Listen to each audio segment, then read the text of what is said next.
Prince of Persia set a benchmark for linear platforming that few games have matched.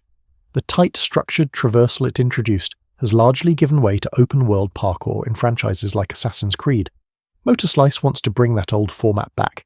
It puts wall running, pole swinging, and deliberate movement at the center of its experience.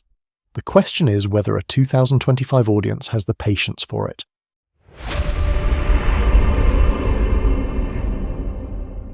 You play as P, a young woman armed with a chainsaw who arrives in a desolate place populated by living machines. A drone accompanies her, feeding information and pushing the story forward. That story is thin. There is little here to hold your attention beyond the gameplay itself. Traversal is the strongest part of MOTORSLICE. Moving through its linear levels, swinging off poles, climbing pillars, running along walls, feels satisfying when it clicks. The level design is clear and well constructed, guiding you through each area without holding your hand too much. Hunting for your next route and making a tricky climb is genuinely exciting. P's movement, though, takes adjustment. It feels slow, and jumps carry a floaty quality that modern games have largely moved away from. The controls lean closer to the older titles that inspired MOTORSLICE than to anything released recently. That gap shows, and P will fall to her death more than once because of inputs that demand precision the controls don't always reward. There are some open sections that break from the linear structure, hiding collectibles in side paths. Picking one up starts a timer, pushing you to move fast through obstacles to deposit it. It is a good idea that makes collecting feel active rather than passive. Combat is functional, but uneven. Most machines go down quickly with the chainsaw. Some require you to drive the blade into them and move around their body to finish them off.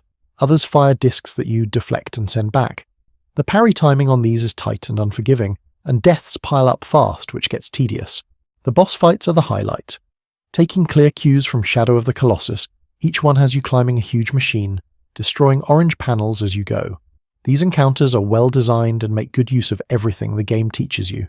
Checkpoints are generous here, which softens the blow of repeated deaths from the occasional control slip. Visually, MOTORSLICE goes for a PS6-era look. Blocky environments, pixelated textures, a lo-fi minimalism. It works in some areas but falls apart in darker interiors, which look muddy and undermine the style. The soundtrack, produced by Pizza Hotline, is a consistent strength. The drum and bass tracks that kick in during combat add real energy to each fight.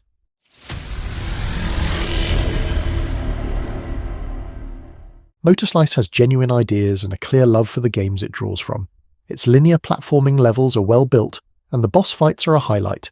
But the slow, imprecise controls and punishing combat timing hold it back, and the open sections lack the same care as the rest of the game. It is rough around the edges in ways that matter. If you have patience for an old-school rhythm, there is something here worth playing, but it asks a lot. For more, check out our reviews of Ophelionosaurus. Thanks for watching.